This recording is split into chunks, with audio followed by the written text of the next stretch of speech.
नमस्कार, study affairs में आपका स्वागत है।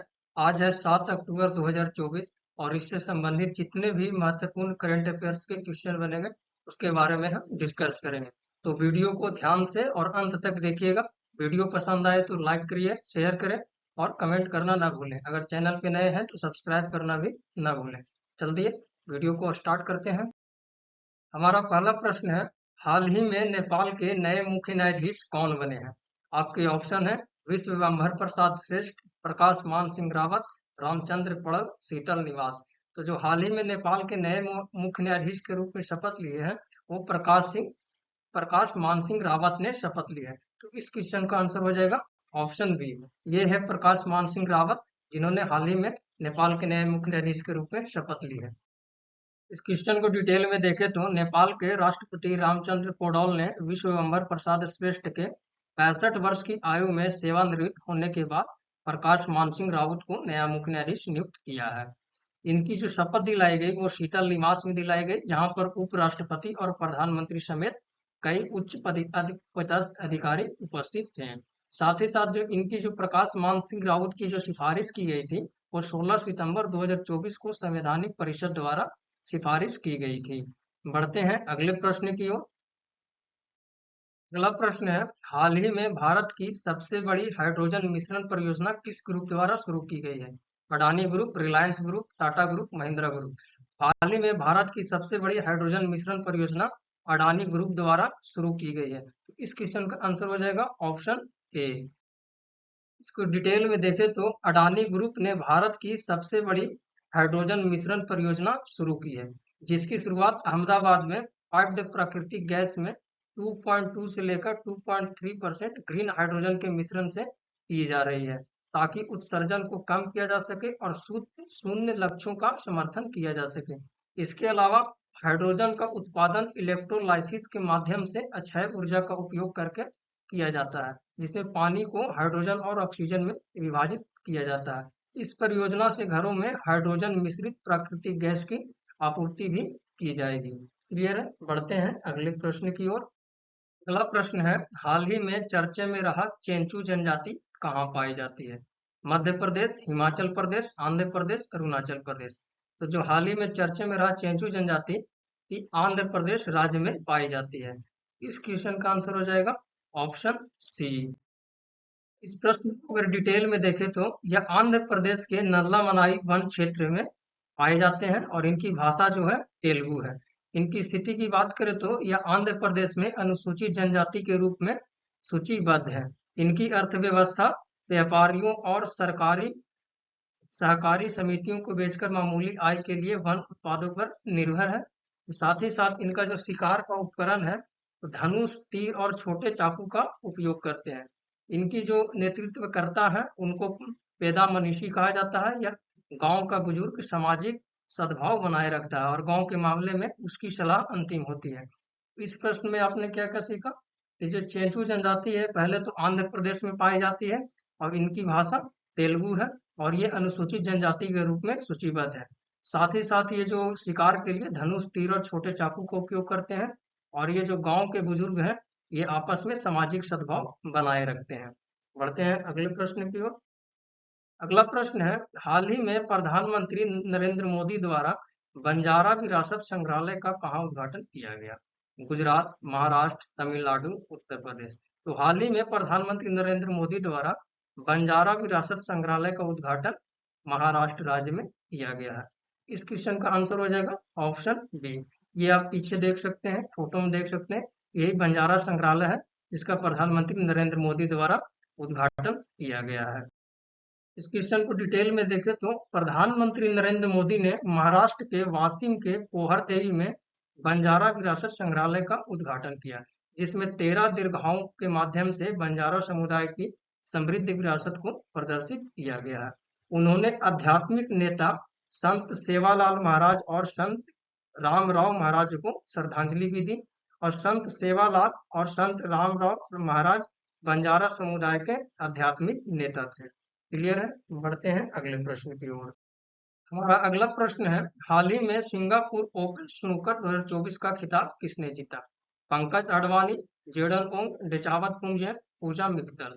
तो जो हाल ही में सिंगापुर ओपन स्नूकर 2024 हुआ था, उसका खिताब पंकज अडवाणी द्वारा जीता गया। इस क्वेश्चन का आंसर हो जाएगा ऑप्शन ए। ये है पंकज अडवाणी जिन्होंने सिंगापुर ओपन स्नूकर 2024 का खिताब जीता है। इस क्वेश्चन को अगर डिटेल में देखें तो पंकज अडवाणी ने जेंडर ओंग पर 5-1 से जीत के साथ सोंगे सिंगापुर ओपन का खिताब जीत लिया। उन्होंने क्वार्टर फाइनल में किनको हराया था? थाईलैंड के डेचावत पुंजेंग को 4-3 से हराया। अडवाणी ने फाइनल में भी दबदबा बनाया और आखिरी फ्रेम में 74 छह के स्कोर के साथ जीत दर्ज की। और ये जो नवंबर 2024 में दोहा में विश्व बिलियर्ड्स खिताब है, उनकी तैयारी करने में लग गए हैं और ये इस जीत के साथ ही वो उसमें क्वालिफाई कर गए हैं। बढ़ते हैं अगले प्रश्न की ओर। अगला प्रश्न है, भारतीय वायुसेना यानी कि आईएएफ की 92वीं वर्षगांठ कब मनाई जाएगी? 7 अक्टूबर 2024, 8 अक्टूबर 2024, 9 अक्टूबर 2024, 10 अक्टूबर 2024। तो भारतीय वायुसेना की 92वीं वर्षगांठ 8 अक्टूबर 2024 को मनाई जाएगी। इस क्वेश्चन का आंसर हो जाएगा ऑप्शन बी। इसको अगर डिटेल में देखें तो भारतीय वायुसेना यानी कि आईएएफ की 92वीं वर्षगांठ 8 अक्टूबर 2024 को मनाई जाएगी, जबकि इसकी कार्यक्रम की शुरुआत 6 अक्टूबर 2024 से चेन्नई में हो चुकी है और इसमें शानदार हवाई प्रदर्शन किए गए, जिसमें भारतीय वायुसेना के 72 विमानों का प्रदर्शन किया गया, जिसमें लड़ाकू जेट, राफेल, SU-30, तेजस और डकोटा और हवाई हार्वर्ड जैसे हेरिटेज विमान शामिल किए गए थे। और यह कार्यक्रम कहाँ हुआ? तो मरीना बीच पर इस कार्यक्रम को किया गया। अभी अगर फिलहाल में देखें वायुसेना से संबंधित, तो वायुसेना प्रमुख एयर चीफ मार्शल हाल ही में बने हैं और कौन है? अमरप्रीत सिंह। वायुसेना का जो स्थापना है कब हुआ था? 8 अक्टूबर 1932 को, आज से 91 साल पूर्व। तो इस प्रश्न में आपने पहले तो वायुसेना प्रमुख के बारे में जाना, अमरप्रीत सिंह। इसकी स्थापना 8 अक्टूबर 1932 को हुई थी और इसकी जो स्थापना दिवस है इस बार 8 अक्टूबर 2024 को मनाई जाएगी। बढ़ते हैं अगले प्रश्न की ओर। अगला प्रश्न है, हाल ही में विश्व सेरेब्रल पाल्सी दिवस 2024 कब मनाया गया? 4 अक्टूबर, 5 अक्टूबर, 6 अक्टूबर, 7 अक्टूबर। तो जो हाल ही में विश्व सेरेब्रल पाल्सी दिवस है इस बार 6 अक्टूबर को मनाया गया। तो इस क्वेश्चन का आंसर हो जाएगा ऑप्शन सी। इस क्वेश्चन को डिटेल में देखें तो हाल ही में विश्व सेरेब्रल पाल्सी दिवस कब मनाया गया? तो 6 अक्टूबर 2024 को। और ये जो दिवस है किस पे आधारित है? तो जागरूकता बढ़ाने और समावेशिता को बढ़ाने के लिए इसी पे आधारित है। और इसका जो विषय थीम रखा गया है यूनिकली सीपी के अंतर्गत वैश्विक स्तर पर मनाया जाता है। साथ ही सर DEPWD द्वारा आयोजित कार्यक्रम चुनौतियों को भी उजागर करता है और सेरेब्रल पाल्सी से पीड़ित व्यक्तियों की प्रतिभाओं का जश्न भी मनाता है। विषय वस्तु इस बात पर भी जोर देती है कि विकलांगता किसी व्यक्ति की पहचान को परिभाषित नहीं करती, बल्कि उसकी अद्वितीय क्षमताओं और शक्ति पर ध्यान केंद्रित करती है। बढ़ते हैं अगले प्रश्न की ओर। अगला प्रश्न है, हाल ही में किस राज्य सरकार द्वारा निजुत मोइना योजना की शुरुआत की गई है? पश्चिम बंगाल, उत्तर प्रदेश, बिहार, असम। तो जो हाल ही में निजुत मोइना योजना की शुरुआत की गई है वो असम राज्य द्वारा की गई है। यहाँ के मुख्यमंत्री हेमंत बिश्व शर्मा द्वारा छात्राओं के लिए यह योजना शुरू की गई है। तो इसका आंसर हो जाएगा ऑप्शन डी। ये है असम के मुख्यमंत्री हेमंत बिश्व शर्मा। इस क्वेश्चन को डिटेल में देखें तो हाल ही में असम राज्य के मुख्यमंत्री हेमंत बिश्व शर्मा ने छात्राओं के लिए निश्चित मोइना योजना शुरू की है, जिसके तहत कक्षा 11 से लेकर स्नातकोत्तर तक छात्राओं की मासिक वजीफा यानी कि वेतन के तौर पर कुछ राशि दिया जाएगा। इसके अलावा राज्यव्यापी कार्यक्रम में उच्चतर माध्यमिक के लिए 1000 और डिग्रियों के लिए 1250 और स्नातकोत्तर छात्राओं के लिए 2500 की पहली किस्त वितरित की गई।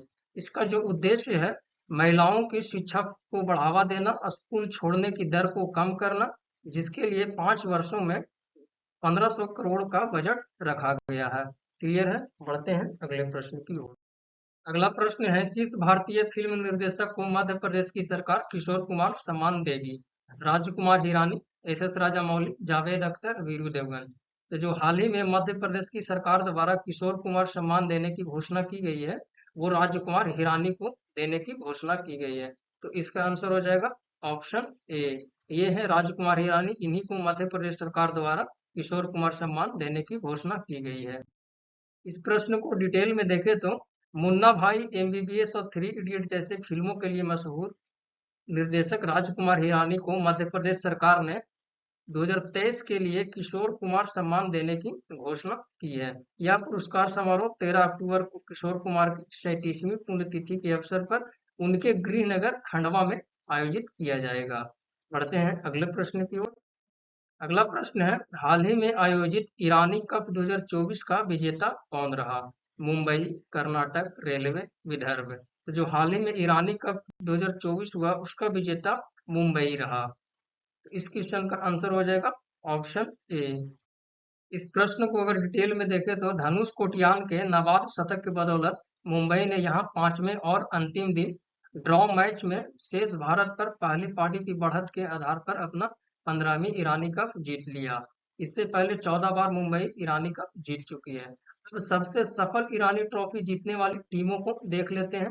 तो बाकी भारत 30 बार जीत चुकी है, मुंबई इस बार लगा के 15 बार हो चुका है, कर्नाटक ने 6 बार ईरानी कप जीता है, दिल्ली 2 बार जीता है, रेलवे 2 बार जीता है, विदर्भ 2 बार जीता है।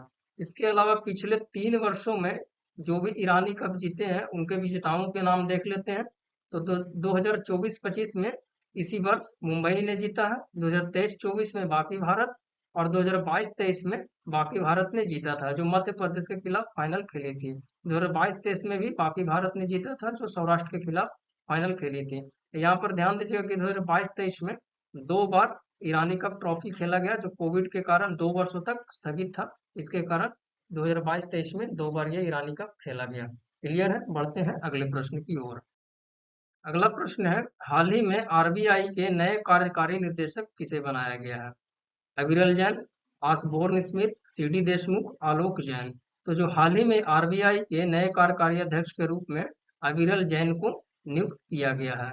ये है अविरल जैन, इन्हीं को आरबीआई के नए कार्यकारी अध्यक्ष के रूप में नियुक्त किया गया है। इस प्रश्न को डिटेल में देखें तो भारतीय रिजर्व बैंक ने अविरल जैन को पदोन्नत कर कार्यकारी निर्देशक यानी कि ईडी बनाए जाने की घोषणा की है। अब अविरल जैन कौन है, इनकी पेशेवर अनुभव के बारे में जान लेते हैं। तो ये जैन अर्थशास्त्र में स्नातकोत्तर है और उन्होंने एंटी मनी लॉन्ड्रिंग यानी कि एएमएल जाने अपने ग्राहक केवाईसी और पूंजी बाजारों में प्रमाण पत्र प्राप्त किए हैं और वे आईआईबीएफ के प्रमाणित सहयोगी हैं। इसके अलावा अविरल जैन के पास 3 दशकों से अधिक का अनुभव है, जिसमें पर्यवेक्षण, मुद्रा प्रबंधन, विदेशी मुद्रा नियमन, मानव संसाधन प्रबंधन अनुभव आदि शामिल हैं। बढ़ते हैं अगले प्रश्न की ओर और अंतिम प्रश्न की ओर। हमारा अंतिम प्रश्न है, हाल ही में जापान के 102वें प्रधानमंत्री के रूप में किसे नियुक्त किया गया है? Shigeru Ishiba, Shinzo Abe, Fumio Kishida, Naruhito. तो जो हाल ही में जापान के 102वें नंबर के प्रधानमंत्री बने हैं वो शिगोरा इशिबा बने हैं। तो इस क्वेश्चन का आंसर हो जाएगा ऑप्शन ए। चलिए इसके बारे में डिटेल में जानते हैं। जापानी सम्राट नारुहितो ने शिगेरो इशिबा को जापान का नया प्रधानमंत्री नियुक्त किया है। जापानी संसद यानी कि निचले सदन हाउस ऑफ रिप्रेजेंटेटिव द्वारा इशिबा को जापान के 102वें प्रधानमंत्री के रूप में नियुक्त किया गया है। शिगेरो इशिबा जो 67 वर्षीय हैं, अपने ही राजनीतिक दल लिबरल डेमोक्रेटिक पार्टी यानी कि एलडीपी के फूमियो किशिदा की जगह लेंगे। इससे जो पहले जापान के प्रधानमंत्री थे कौन थे? Fumio Kishida. अब जापान के बारे में जान लेते हैं। तो जापान की राजधानी हो गई टोक्यो, जापान की मुद्रा हो गई येन, जापान के भी वर्तमान प्रधानमंत्री बने शिगेरो इशिबा और जापानी सम्राट है नारुहितो। तो दोस्तों आज 7 अक्टूबर 2024 से संबंधित जितने भी महत्वपूर्ण करंट अफेयर्स थे हमने इस वीडियो में कवर करने की कोशिश की। आशा है कि आपको ये वीडियो अच्छा लगा होगा। अगर ये वीडियो आपको अच्छा लगा हो तो लाइक करें, कमेंट करें, शेयर करें और चैनल पे नए हैं तो सब्सक्राइब करना ना भूलें। मिलते हैं अगले वीडियो में, तब तक के लिए जय हिंद, जय भारत।